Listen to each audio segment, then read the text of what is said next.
Saudari-saudaraku terkasih dalam Tuhan Yesus Kristus, selamat pagi dan berkah dalam. Kita bertemu kembali dalam renungan harian Senin 28 April 2025. Seperti biasa kita mendasarkan permenungan kita pada bacaan-bacaan Ekaristi pagi ini. Dalam bacaan yang pertama dari Kisah Para Rasul 4 ayat 23 sampai 31 dikisahkan bagaimana setelah dilepaskan oleh Mahkamah Agama Yahudi, utusan Paulus bertemu dengan teman-temannya. Mereka menceritakan bagaimana mereka diperiksa dan bagaimana mereka tetap bertahan dan yakin bahwa Yesus bangkit. Maka semuanya kemudian berseru kepada Tuhan yang telah menjadikan langit dan bumi, dan mereka semua mohon rahmat Allah untuk dapat terus menyebarkan warta sukacita, warta kebangkitan. Mereka mohon keberanian untuk memberitakan firman Tuhan. Dan Tuhan semoga menyertai dengan rahmat-rahmat yang dipakai untuk penyembuhan orang. Sebagai tanda-tanda dan mukjizat oleh nama Tuhan Yesus Kristus. Dengan urapan Roh Kudus, para murid siap diutus untuk terus melanjutkan karya perutusan itu. Sedangkan Injil Yohanes bab 3 ayat 1-8, pembicaraan Yesus dengan Nikodemus soal dilahirkan kembali. Yesus menegaskan, bila orang tidak dilahirkan kembali, ia tidak akan melihat, mengalami kerajaan Allah. Nikodemus bertanya, bagaimana mungkin kalau sudah tua, bisakah ia kembali masuk dalam rahim ibunya dan dilahirkan kembali? Maka Yesus menegaskan, arti dilahirkan kembali bukan dari daging, tetapi dilahirkan dari roh. Apa yang dilahirkan oleh daging adalah daging.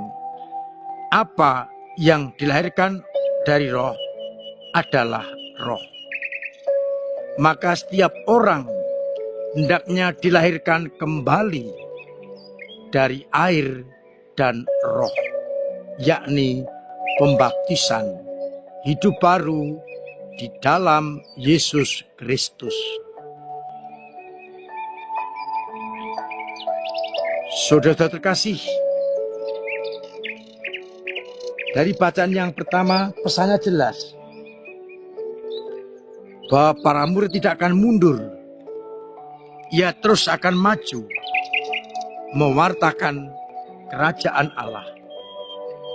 Apa yang menjadikan mereka berani terus maju adalah penyertaan Allah lewat roh dan juga tanda-tanda yang menyertai pewartaan mereka.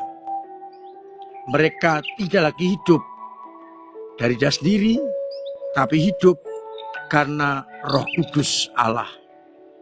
Sehingga orang diharapkan tidak pernah akan takut untuk menghadapi tantangan apapun kalau hidup sesuai dengan gerakan Roh Kudus Allah.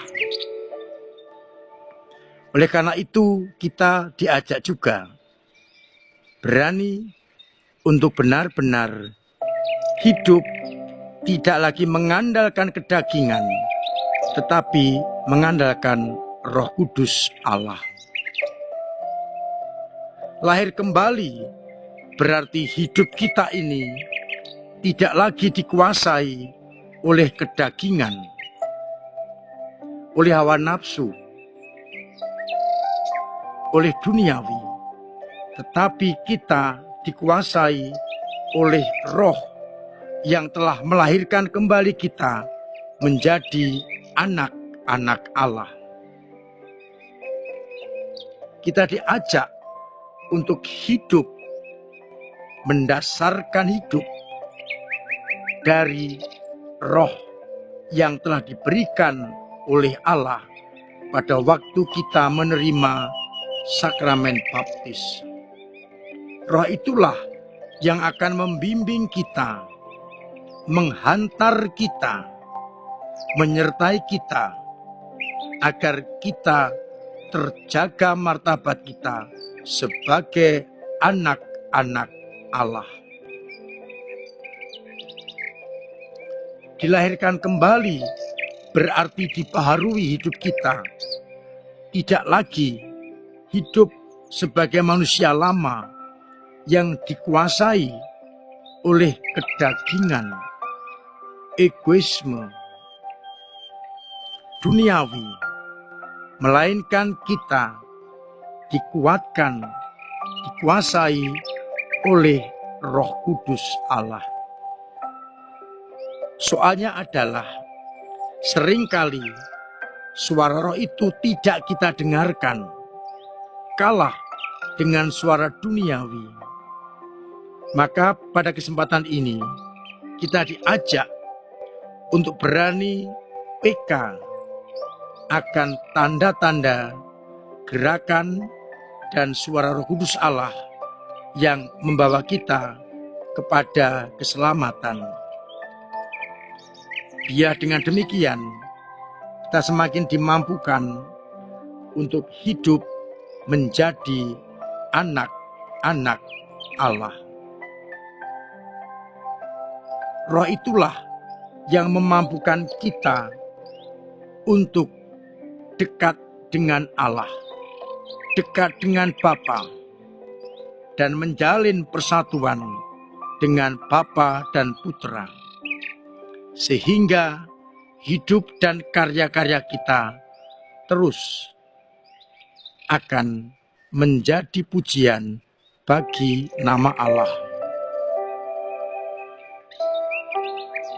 Dengan demikian pula, hanya Roh Allah yang kita ikuti di dalam kehidupan kita, hingga akhirnya kita benar-benar hanya taat kepada Allah. Seperti para rasul, sekalipun mendapat tantangan, mereka tetap mengandalkan Roh Allah dan bukan keinginan manusia.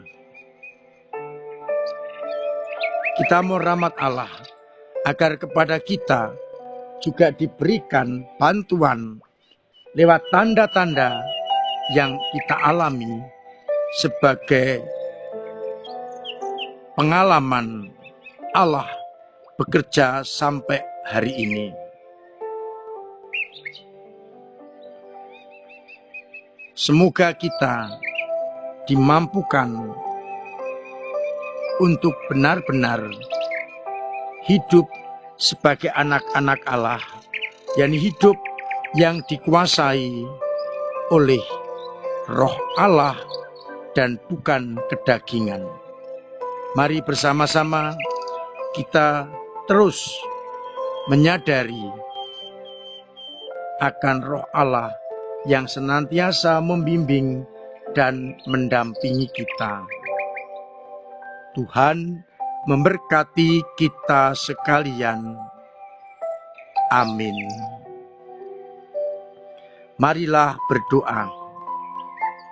Bapa yang penuh kasih, kami bersyukur karena Kau senantiasa membimbing kami lewat Roh Kudus-Mu, agar jalan kami tidak tersesat. Biarlah akhirnya dengan bimbingan Roh Kudus kami sampai kepadamu. Kuatkanlah iman kami yang kadang lemah, kadang jatuh, kadang mandek, bahkan kadang hilang. Semoga Engkau mendorong kami untuk terus mengandalkan Engkau di atas segala-galanya. Dan semoga Roh Kudus-Mu senantiasa menyertai kami. Semoga umat-Mu yang sakit Engkau sembuhkan, yang punya beban berat Engkau ringankan, yang punya persoalan Kau bantu untuk mengurainya. Biarlah akhirnya semua orang sungguh semakin berkenan kepadamu. Untuk itu, sertai kami dengan berkat-Mu sendiri, Bapa dan Putra dan Roh Kudus. Amin.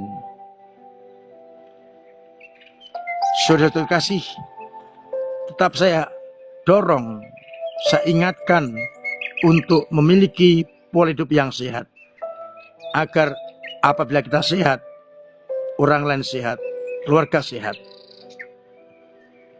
Terima kasih untuk kesempatan ambil bagian dalam karya perusahaan bersama gereja, lewat doa-doa, lewat pemberian diri, pemberian tenaga, pemberian waktu, karya, dan juga pemberian dana yang sangat berguna untuk kemajuan gereja.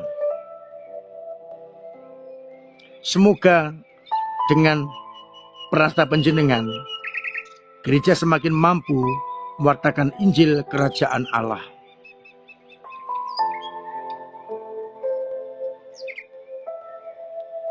Mari bersama-sama kita terus menghidupi gereja ini sebagai tempat kita menuju kepada kehidupan yang kekal.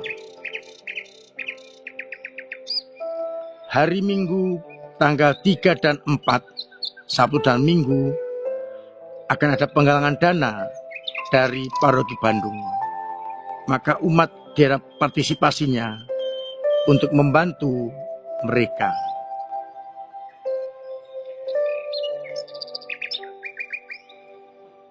Hari Rabu jam 6 ada perayaan Ekaristi pembukaan bulan Maria. Silakan Anda datang berbondong-bondong untuk menghormati Bunda Maria, sekaligus mohon bimbingan, teladan, dan pelindungannya. Akhirnya saya mengucapkan selamat pagi, selamat merenungkan, salam sehat, Tuhan memberkati.